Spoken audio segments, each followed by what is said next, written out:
It's not easy to ask for help. You've these voices in your head and they're debating with each other. And the sort of logical voice saying, no, you need help. You need help. But they're having this internal fight within your head as to who wins out. And often the ego wins out until you learn to control your ego and realize that ego is the enemy. Why would you run a business without one? And get that help in the beginning so you don't end up blowing through all your savings. How much better you could be. The biggest thing I learned is that you only see yourself in other people. And all those things that you're complaining about is usually a fear or a hang-up that you have. Once I realized that I was projecting that fear, it's amazing how quickly the sales go up. Hey, and welcome back to the Difference Maker Revolution podcast. And we have Steve and Oz. We have Jeanine in Tampa, Florida, and I'm here in Dublin, Ireland. And we're going to talk today about the enemy within. Ooh, this sounds exciting. I feel like we need music, ominous music in the background. Yeah, it feels like a spy movie or a spy podcast or something. Is this a spy podcast? It's that little person on your shoulder whispering in your ear. Those mystical creatures in Ireland that jump on your shoulder, whisper in your ear and convince you of certain things, I think. Well, we see it all the time. The enemy within. Sometimes we see people that need help or need coaching, but whether it's pride, whether it's ego, put it off and put it off and put it off and almost wait till it's too late before they need coaching, because before they seek coaching, because I don't know whether they believe that it's a weakness or what is it? What is it, Ronan? I don't know.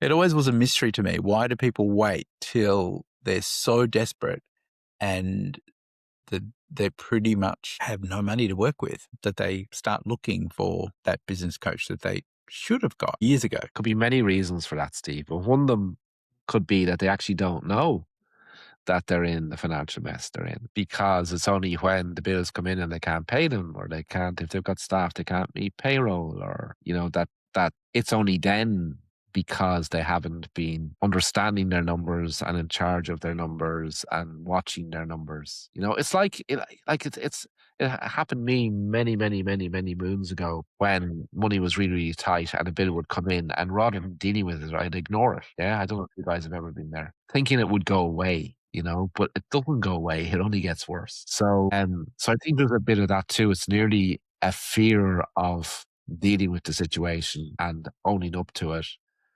and having a conversation with somebody who can help you. Guilty. I've been there. I've totally been there. Guilty. That devil within. Yeah. Got into my ear. It is. And it's not easy, you know. It's not easy to ask for help. Like, it's not. It can be difficult to, you know, I don't know if you guys are the same, but you've these voices in your head, right? And they're debating with each other, you know. And often there's the ego voice that's saying, you know, no, you can't let them see that. You can't, no, you can't do that. You can't do that. And the sort of logical voice saying, no, you need help, you know. And they're having this internal fight within your head, you know, as to who wins out. And often the ego wins out until you learn to control your ego and realize that ego is the enemy. And I remember reading a book about 20 years ago. I think it was the first time I came across this principle. And the guy had an equation, and his equation was success equals IQ minus ego. And I said, I really like that. But I did add something to it, being the sort of creative I am. And I changed it to success equals IQ minus ego plus smart work. So, you know, I felt that finished it for me. Not hard work, but smart work. And so I think it's the ego. It's the ego voice ruling your head, you know. And on the opposite end of the spectrum, I fall into the trap of thinking, oh, I know what I'm doing. We're flying now. I don't need a coach anymore, right? And I used to hire coaches, and they used to inspire me. They used to, you know, come up with the answers that I needed. And then, you know, we got busy, we got successful. And what I didn't realize is that the best athletes in the world still have coaches, even when they're winning gold medals. Look at Rory McIlroy. Like, he's won the Masters. Rory won the Masters 2 times in a row last week, and he has a full coaching team, even though he's won the Masters back to back, that only 3 other players have done. He has his coaches with him all the time, all the time. And you said coaches. Sometimes we need more than one. Because there's different areas of your life that need coaching. And I fell into that trap, and it was ego because, I thought I knew what I was doing, and why am I wasting my money on this? Because, we were already doing really well. And what I didn't realize was that accountability and having somebody point out, hey, this is slipping, get back on track. It was the fuel. Like, we built the engine, but the coaching was the fuel. And what I didn't realize was that at the time we needed the fuel for the engine to perform. And so without realizing, because we were busy, we were going down, down, down. And then by the time I realized we were going down, because we didn't have that person to say, hey, what's going on? It took a while to recover. And that was all ego. I was going to say, Steve, that's the problem. And I think we can see that with so many clients, so many members. And when we're chatting is because of that booking to session cycle. You have a couple of weeks where you're not booking sessions but you're still busy from the ones that you have done. And then it's not until the time frame where the sessions you should have been booking are coming to pass, and now you have weeks without sessions, and the panic strikes. Because like you said, to me, it's like I always equate it with going to the gym, and that accountability. If I go to the gym alone, I don't feel like doing 10 reps today. I'll just do 9. I'm a little tired.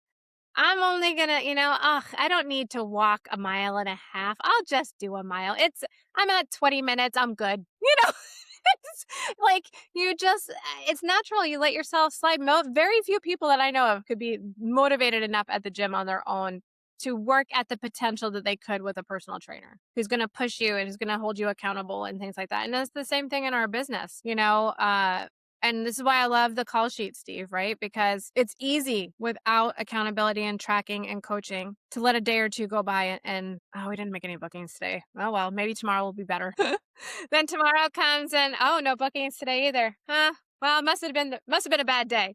All right, well, tomorrow will be better, and it's not without having, so that could be like with Roy McIlroy, right? Like maybe he could have had a few bad days at the course and things are starting to slip. Maybe I don't know nothing about golf. So you guys can laugh at my analogy, but maybe he's twisting his hands a little differently today. And now it becomes a habit because without someone correcting him, he goes a week twisting his hands a little differently. Now the ball's cutting that way, right? And when you have your coach there all the time, like, dude, your hands are in the wrong position. What are you doing? Right? And the habit never forms. And I think we get into a habit, almost when we talked about this in the podcast the other day, you walk past the same scratch on your wall every day, you don't see it. Well, when you let your, the key metrics in your business slide because you're not being accountable to somebody, and then all of a sudden, all of these things that you've let slide end up in a crisis because you were you were too good to have a coach. Who's too good to have a coach? And you're building new normals.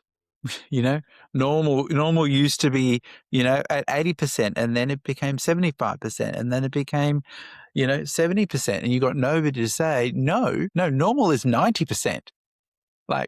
You're losing ground here. And, you mentioned the call sheets. What I loved about the call sheets was it held us accountable to know when are the prime times. We can't procrastinate at this time because if we procrastinate early on in the day, we don't get our callbacks. We don't get our bookings. And so you mentioned that, and it just, I see it so often that, I'm just going to finish retouching this photo before I jump on the phone. Or, I need to go and grab another coffee before I jump on the phone. And it's not until we know the numbers and we have somebody that holds us accountable, and that when you're in a community can compare, because what might be normal for you is not normal for other people. And we can be inspired by all of those other people and be inspired by the coaches. It's really important. Who was that famous person who said, if you take the 4 people you hang out with, you'll be the average of the 5 of you? Isn't that something? I think they were talking about, so if you hang out with... I don't know who said it. I've heard it, but I don't know who said it. So many people have said it. I'm not sure who the original person was. I could look it up. Yeah. But it's so true, isn't it? Who you surround yourself with has such an influence on how you deal with things. Because we've seen it, Steve, we've seen people who leave it so late that they get into a frenzy where, they can't sleep anymore. So, when you're in that situation, it's really hard to fix the problem on your own. right? It's really hard to get out of that. Sorry? It was Jim Rohn. Jim Rohn, the one who said, "You're the average of the 5 people you spend the time with." Yeah. So, it doesn't have to be in person, these people, right? It's the media you consume, the podcasts you follow. It's those people, listening to them who are maybe business leaders in certain areas or experts in certain areas, spending time listening to them with them can give you so much as well. So much. That's why we have this podcast, right? That is why we have this podcast. Yeah. You remind me a lot of the times when people are, they might be looking for a studio or a brand new studio, and in their heads they think, I'm not going to be running, I'm going to have to shut down while I open my new studio, so I'm going to pause my membership or pause my coaching because I won't be functioning. But this is the time when you need most of the coaching. This is when people can make massive, massive mistakes in choosing the right location, in thinking about who are the right surrounding businesses you need to be around. Advice on, looking at ceiling heights and how to negotiate with landlords, or whether you should use a buyer's advocate or not. What is the market asking at the moment? And, should you be negotiating for rent-free periods? What sort of displays should you be preparing? Could you, even though you don't have a studio, could you use that opportunity because you want to build new displays? Could you be running something to bring clients in to build those displays? And what sort of displays should you be selling now that you're building a brand new studio? All of those things. And even if you're not going to print them because you don't have the money yet, getting the clients in, getting the shoots in will generate the money you need. And when is the right time? I think a lot of people say, oh, I need a studio, and haven't planned it. Sometimes it's not the right time because you need a cash reserve. And you need to consider zoning. There's all these things that, people cost a lot to get wrong. And that's interesting, Steve, you say that, because if my one wish for every business owner, photographer, business owner actually out there, it would be to know that, like, from the get-go, hire, like, and this is what's so funny when you equate it to the sport. You wouldn't train to be a professional athlete without a coach. So why would you run a business without one? And get that help in the beginning so you don't end up blowing through all your savings and now you're desperate and you're facing either having to go get a real job or continuing with running your studio, when if you would just start at the beginning the right way, understanding your numbers, understanding your business with a group of people that are achieving the level you want to achieve, with coaches and mentors and a community of people that want to hold you accountable and keep you moving forward, how much better you could be from the beginning. God, I wish I had in the beginning. Makes a massive difference. Because I've seen, because I've coached people from all over the world, and I've seen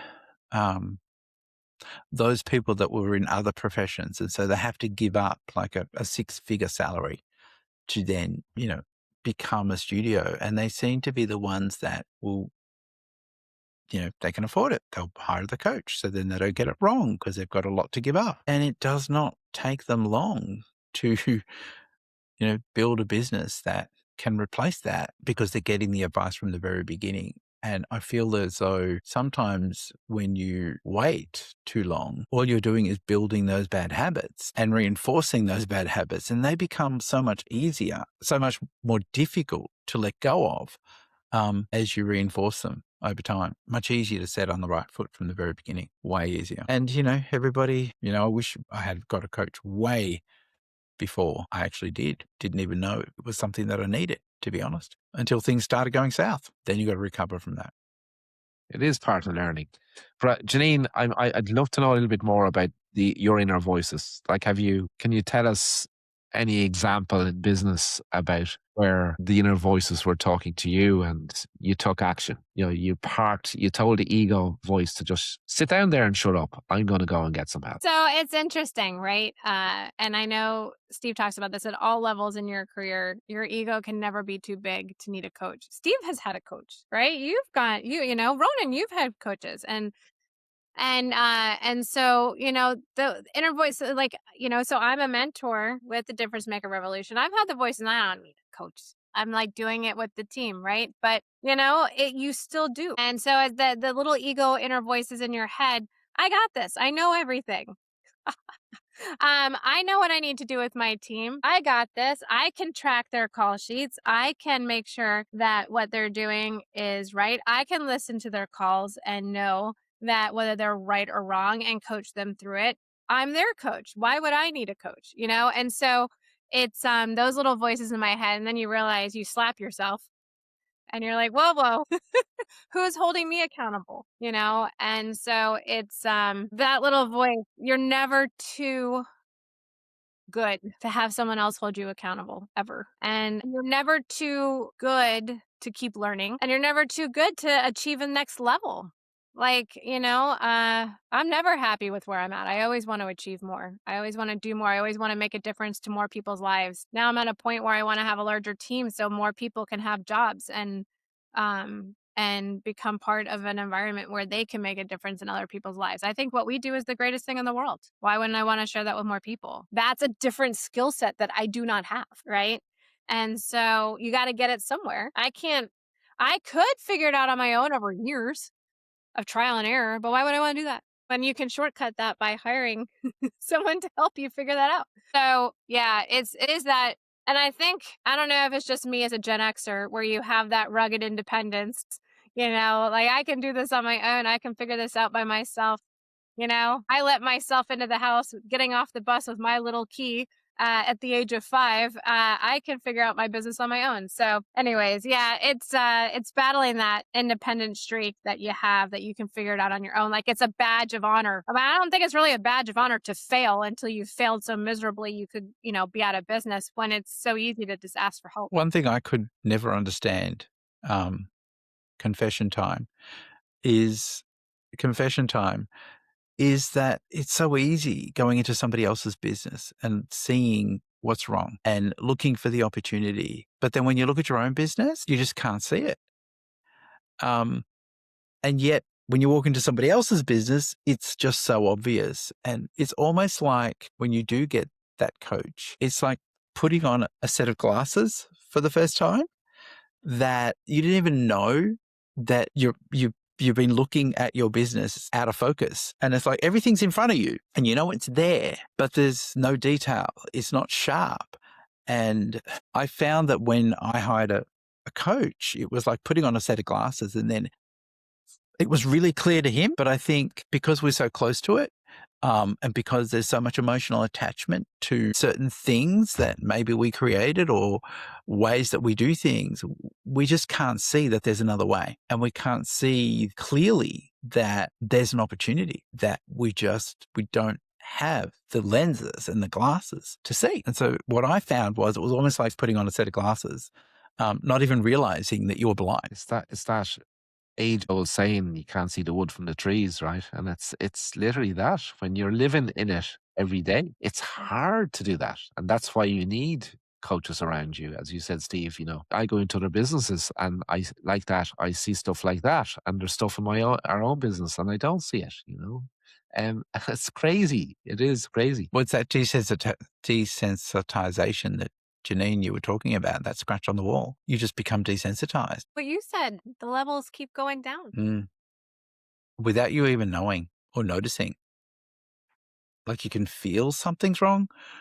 You feel something slipping, but it's the economy. It's, the politicians. It's my area. And so we start to believe all this stuff that isn't true. We just trying to reason it and not take responsibility for it, I think. So Ronan, what's the biggest thing you've learned from a coach? Oh my gosh, the biggest thing, Steve, I think it's that everything goes back to a number. And if you don't measure it, you can't manage it. And, regardless of whether you're good with numbers or bad with numbers, you have to find a way where the numbers make sense to you. So you don't have to be a financial accountant expert. You just need to be able to have the numbers make sense to you, that you can look at them, measure them, and know what's driving each of those numbers. I think that's been the biggest. What about you, Steve? When I first started, I used to tell myself I didn't have time. I didn't have time to fill out the sheets. I didn't have time to track the numbers. And it was a big lesson that I learned, that I couldn't afford not to track the numbers. I think the biggest thing I learned is that from a coach, is that he said to me, you only see yourself in other people, and all those things that you're complaining about is usually a fear or a hang up that you have. Because I used to have this hang up that people can't afford it. I can't ask for that money. And that was my fear. That was me projecting onto the clients. And it was my issue because, once I realized that I was projecting that fear, it's amazing how quickly the sales go up. And then everything one of my team members would come up and say, something like, nobody wants to book. Usually that meant that they didn't believe people wanted to book. And so, we had to address that, their belief in what we do and their belief that, what we do is important. So it really helped me coach people and identify where the problems were. What about you, Jeanine? What's the biggest thing you've learned? I think for me, it's knowing that it was learning and understanding that there is always a better way and something more. So I'm trying to figure out how to explain this. So let's say I was okay with 2 bookings a day, knowing that that's not okay and that it's something I had settled into and there could be more. And when there's not more, to be always looking for it. So I guess the relentless pursuit of business is something that I got from coaching. And that's the best way to put it. And we talk about that a lot now because it's something I'm so passionate about. And because when I had first gotten into the business, and you guys are going to laugh at this, but it really was, I thought, oh, I'm a really good photographer. People will hire me, and it took coaching to really understand that I have to go after the business I want. And it's my responsibility to seek out and relentlessly pursue the business, not wait for it to come to me. So I think that's probably the biggest thing I've gotten out of coaching. And sorry, it took me a while to get those words out of my mouth, but that relentless pursuit of business. It does not fall in your lap ever. What was that film, Jeanine? Field of Dreams? Was that what it was? Field of Dreams, if you build it, they will come. We're not Kevin Costner. So all you guys need to do to surround yourself with the community that will power you to your level of success with all the help of not 1, not 2, not 3, but 4 coaches stroke mentors within the Difference Maker Revolution. Just click on the link below and we'll see you on the inside. Bye, everyone. Everyone, see you soon.